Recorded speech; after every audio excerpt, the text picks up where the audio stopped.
I'm very happy to be here. This is my first TEDx talk, and so many rules. 18 minutes, stay on the red carpet, and the best thing, do it in English. Well, I'm not a native speaker in English, obviously, so it's a little bit nervous situation for me. And as well as I talk about biohacks, so there's a little biohack it's called the one breath stress hack, and it helps us in a situation where we get a little bit nervous or uncomfortable. And first I explain it, and then if you want to, we can do it together. We breathe into our nose, through our nose, and hold the breath for, let's say, 5 seconds. And then release the breath through our mouth, and then we hold the retention as long as it's comfortable. All right? Let's do it together. Through our nose, hold it, 1, 2, 3, and then through the mouth, our breath, and then hold the retention as long as it's comfortable. And it's hard to speak without air in the lungs. But then go back to normal breathing with your nose. And maybe you notice a little bit calm effect of your nervous system. Helps it to 100%? No. Is it better than before? Yes, absolutely. This is biohacking, hacking our own biology. And yes, maybe a question for you guys. Who's had a cup of coffee today? Yeah, many of you. Congratulations, you are all biohackers. Yeah? You consume an external substance, in this case, caffeine, to be more alert, to be more focused, to be better concentrated, right? And this is one way to do biohacking, by an external substance. And there's another way to influence our internal chemistry directly by the way of moving or by the way we think about things.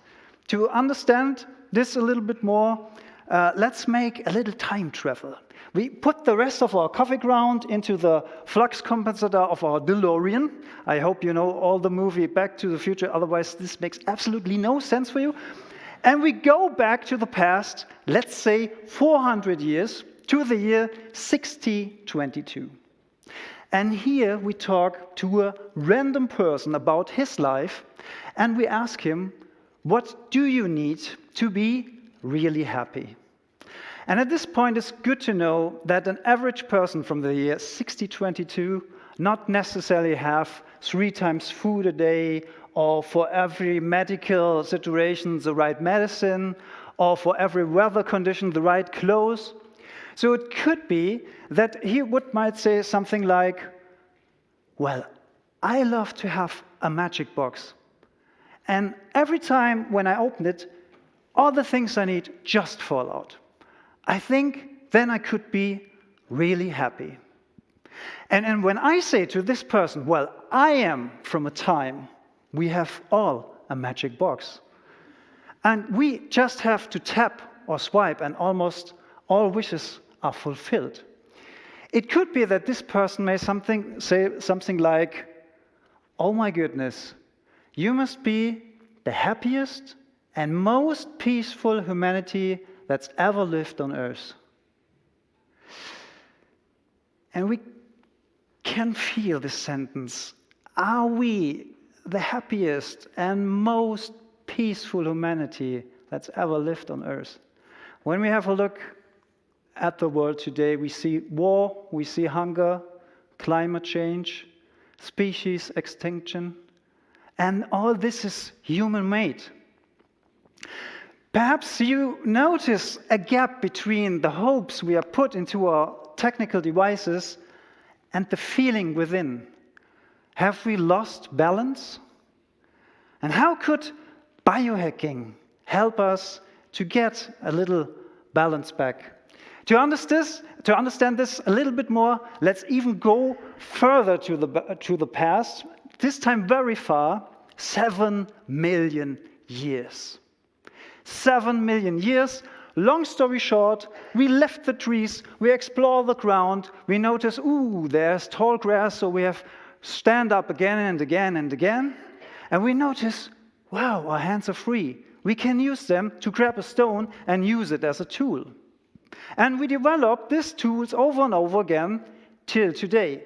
And all the time, we straighten up more and more till today. Today, something strange going on. We go back into a bent position, and even worse, sometimes we do this all day long, right?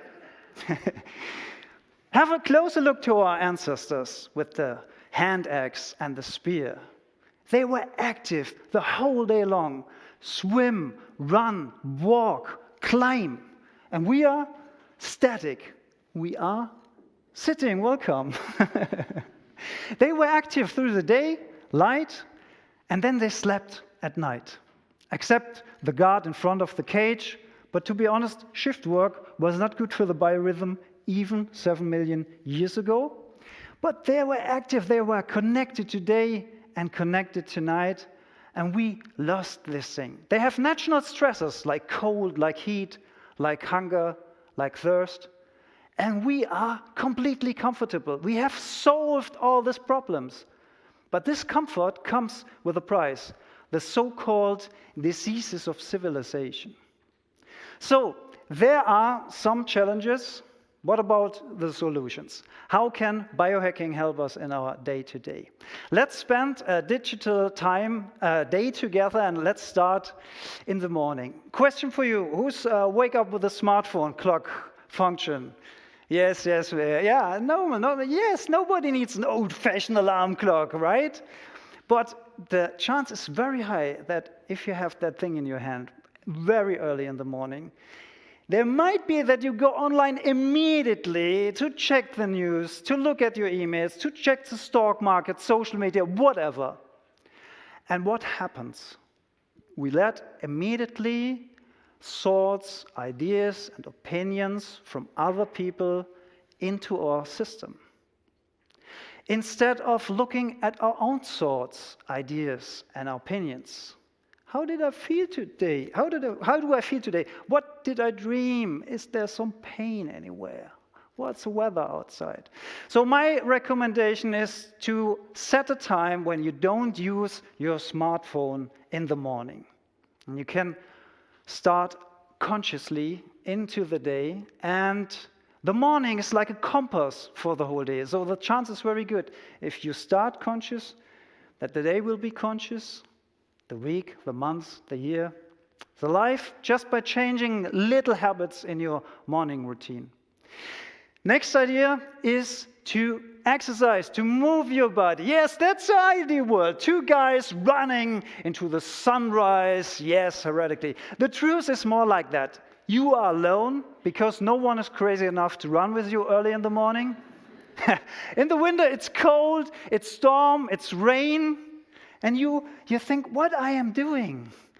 But rain is not good or bad. Rain is what we think it is. And can you imagine how good it feels when you walk through that winter and then spring comes and you see the sun again and it's getting warmer and green comes through the soil? It's like newborn. It's connecting to seasons. And the light, the sunlight, is a natural clock for our biorhythm. When you see the sunlight, your internal chemistry knows, okay, this is not the time to get tired, right? It's the time to be active. And I am completely fine when someone said, morning sports is not my thing. Fine, just have a little walk. 5 minutes, 10 minutes. You have also the benefit of the clear oxygen in the morning and the sunlight, and your system will have nicer reset. Next thing is my favorite biohack. It's called the cold shower. Maybe any one of you had heard of Wim Hof, the Iceman? Yeah, someone. What are the benefits of a cold shower? It makes us strong. It makes us clear in our heads.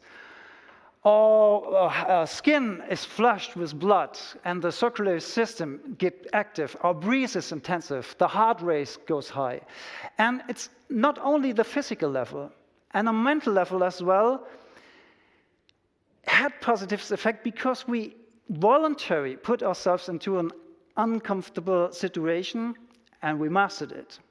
So it makes us proud, and our brain releases happy hormones, so we are happy when we go out from the cold shower. Yeah, test it as well. Next step could be cold ice bath. You don't have to be a millionaire. An old wine barrel will do the job. Next step could be cold hiking. This is Großer Feldberg. It's really close to Frankfurt, so no excuses. We can see us next winter there. But you better start with a cold shower. Breaks are a wonderful opportunity for biohackings. Breaks in the modern time means we look at our smartphone and we got more and more information into our brain instead of let the brain process all the old informations. In the past, a break just mean silence.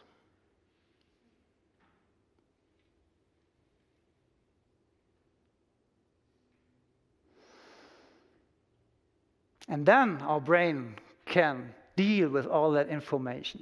At this point, I always praise the smokers. And the smokers are so happy to be praised in a talk which is about health. But I don't praise them for smoking. I praise them because they go several times a day outdoor. And they have the benefits of fresh oxygen and the sunlight. So why don't we all outside from time to time and have that benefits too? And instead of staring at our screen, we can consciously look at our surroundings. Maybe there's a little tree on the other side of the street. And this is the first time you consciously see this tree on the other side. And then you can look at that green color and notice it has a calm effect of our eyes and of our nervous system. And then you could take a deep breath, in and out, and you realize that what you exhale, this is what the tree inhales. And what the tree inhales, this is what we exhale. And this is a wonderful moment, amazing symbiosis. And it's in front of our nose, but we can't see because we always are attracted to other things. And on a rational level, we all know these wonders. You know that from school, right? Oxygen, lung cells, CO2, photosynthesis. Yes, we have all heard of it. But are we really aware of that wonder? Do we feel that with the intelligence of every cell in our body? If we do this, we don't have to explain to someone that it's a bad idea to cut down all the trees, right? Instead, it's a good idea to plant trees. So use these breaks. After a day like that, yay, free time! But free time today is mostly like sitting on the couch in front of another screen. And we could ask ourselves if it's a good idea if we had so much screen time a day, if it's a good idea to have it in our free time as well. But don't be worried. I don't want to badmouth your favorite series. I like series myself. In my case, it's Marvel. Are any Marvel fans here? Yeah, well, good taste. Yes, I love it too. But remember, in the past, our parents send us to bed when it's time to go to sleep. Today, we are in charge. So my idea is to put a set of time for the media consumption, let's say 30 minutes, 40 minutes, 50 minutes, and then we switch off the screen, no matter how good the cliffhanger is. You have to know that every screen emits blue light, and blue light is for our brain the information that it's in the middle of the day. You know, morning sun, red, evening sun, red, middle of the day, blue light. So our system is confused.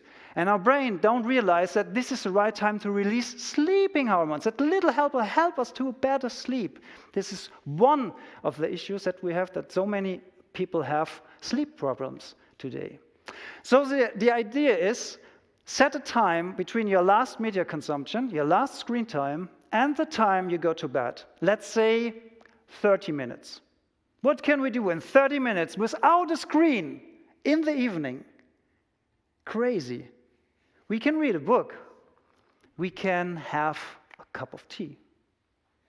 We can talk to our partner. That's a crazy idea, right? My favorite thing is, besides talking to my partner, of course, going barefoot outside in the garden and feel the ground, feel the earth beneath me. And maybe there are some stars on the moon, on the sky, and these are natural signals too for our system, that it's a good idea that we go to bed now to release some sleeping hormones, some melatonin in our system. Then we earned a sleep night, deep sleep. And sleep is very, very important for biohackers because sleep is a time where everything builds up. Every cell in our body will be checked or repaired or renewed. There's a special fluid in our brain. In the night, flush it all the toxins, and we have the chance to get a deep and healthy sleep with nice dreams. And my recommendation is no technical devices in the sleep room. Make your sleep room like a little paradise for you. No working stuff. Just sleeping, just good for two things: sleep and making love. That's okay. That's also good biohacking. It's a chemical explosion then, and the chance is very high to get a good night's sleep. And then, yes, if we have all these things, we can wake up in the morning with more energy. We can be grateful for the day and all the things we are realized consciousness now. And then the chances are very high that sometimes we will be the happiest and most peaceful humanity that's ever lived on Earth. Thank you very